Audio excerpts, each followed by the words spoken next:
Bienvenue dans votre chaîne préférée, l'information en temps réel, la République de l'info. Avant de commencer, n'hésitez pas à vous abonner à la chaîne et d'être courtois dans les commentaires. L'État islamique revendique la prise de Ménaka. Une vidéo montrant des dépouilles de combattants a été publiée.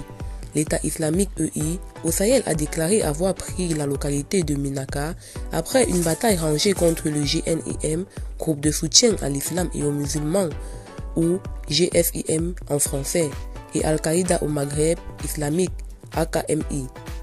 Les djihadistes de l'État islamique ont exposé leur prise de guerre, à savoir un 4x4 à blindage artisanal et un mortier, 34 dépouilles représentant selon eux des djihadistes de GNIM et AKMI. À en croire Human Rajvash, depuis le début de l'année, des groupes armés islamistes alignés sur l'État islamique dans le Grand Sahara, EIGS ou ISGS en anglais, ont attaqué des dizaines de villages et massacré un grand nombre de civils dans les vastes régions du nord-est du Mali. Ménaka et Gao, qui bordent le Niger, ces attaques ont en grande partie ciblé l'ennemi d'Aouzahak, une tribu touareg. Des groupes armés islamistes dans le nord-est du Mali ont mené des attaques terrifiantes et apparemment coordonnées contre des villages, massacrant des civils, pilant des maisons et détruisant des biens, a déclaré Jehan Henry, conseiller senior auprès de la division Afrique à Human Rajvash.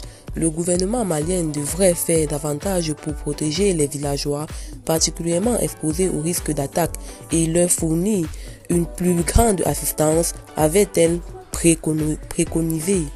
Selon le média TV5 Monde, depuis des mois, Al-Qaïda et l'État islamique s'affrontent dans la région des trois frontières entre le Mali, le Burkina Faso et le Niger. Afin de gagner du territoire, la ville d'Anderambokan, à près de 100 km, semble déjà être sous contrôle des groupes alliés à l'État islamique. On sait que Gao et sa zone alentour sont particulièrement menacés. C'est une tendance que l'on observe depuis 9 mois.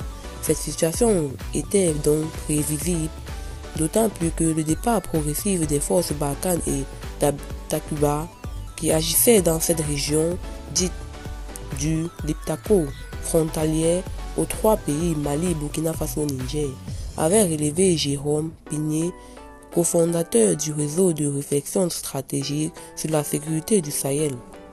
Eh bien, c'est tout pour cette note d'information. N'hésitez pas à mettre en commentaire vos impressions et à très bientôt pour une nouvelle note d'information.